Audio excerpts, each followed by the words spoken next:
Risk എടുക്കണം. ഇനി എന്തെങ്കിലും പറ്റിയിട്ടുണ്ടെങ്കിൽ നമ്മളെ ഫാമിലിയാണ്. ഞാൻ ധൈര്യത്തോട്, പക്ഷെ ഇയാള് പറഞ്ഞു ധൈര്യത്തോട് കൊടുത്തോ, നല്ല മാറ്റം കിട്ടിയിട്ടുണ്ട് എന്ന് പറഞ്ഞു. ഞാനും കൊടുത്തു. സ്ഥിരമായിട്ട് അവര് അപ്പൊ അവന് പറയാ ഐപ്പൾസ് കൊണ്ടാണ് ഞാനിങ്ങനെ നിക്കണേ. ആൾക്ക് ഇരിക്കാനൊന്നും വയ്യ, എല്ല് കുത്തിയിട്ട് തലയണൊക്കെ വെച്ചിട്ടാണ് ആള് ഇരിക്കുന്നതൊക്കെ. അതുപോലെ ഭക്ഷണമൊന്നും കഴിക്കാൻ കഴിയണില്ല എന്ന് പറഞ്ഞ. അപ്പൊ ഇപ്പടുത്ത് അവരുടെ ചെറിയ പെങ്ങള് കണ്ടപ്പോഴും പറഞ്ഞത്രേ, താത്താനോട് പറഞ്ഞു മുട്ടീന്റെ മരുന്ന് കുടിച്ചിട്ടാണ് നല്ല മാറ്റമുണ്ട് ഷാഫിക്ക് എന്ന് പറഞ്ഞു. അവരത് മരുന്നായിട്ടാണ് കാണുന്നത്. യെസ്, അവര് എത്ര പറഞ്ഞാലും മരുന്നേ പറയുള്ളൂ, അത് കുഴപ്പമില്ല. 4th സ്റ്റേജിൽ നിൽക്കുന്ന ക്യാൻസർ പേഷ്യന്റിനെ അവര് പറയണത് ഞാൻ ഇങ്ങനെ ജീവനോടെ നിൽക്കുന്നത് ആ ഒരു പ്രൊഡക്റ്റ് കൊണ്ടാണ്. എന്ത് ക്യാൻസർ? ബ്ലഡ് ക്യാൻസർ ആണോ? അവർക്ക് വയറിനാണ്.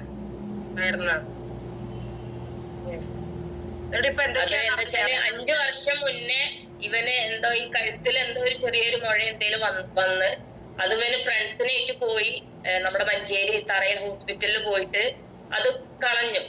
അന്ന് ഇത് ടെസ്റ്റിന് അയച്ചിട്ടുണ്ടായിരുന്നു. ആ ടെസ്റ്റിൽ പോസിറ്റീവ് ആണ്. പക്ഷെ ഇവൻ ആ റിസൾട്ട് മൈൻഡ് ചെയ്യാണ്ട് ഡോക്ടറെ കാണിക്കാണ്ട് പെട്ടിയിലിട്ട് അടച്ച് ഗൾഫിൽ പോയി. 5 വർഷം കഴിഞ്ഞപ്പോ തന്നെ ആള് മറ്റേ സീരിയസ് ആയിട്ട് വീണ്ടും തിരിച്ചു വന്നു. ശ്രദ്ധിക്കാത്തത് കൊണ്ടാണ്. ആൾക്ക് എന്നെക്കാളും 2-3 വയസ്സിനും ഉണ്ടാവുള്ളൂ.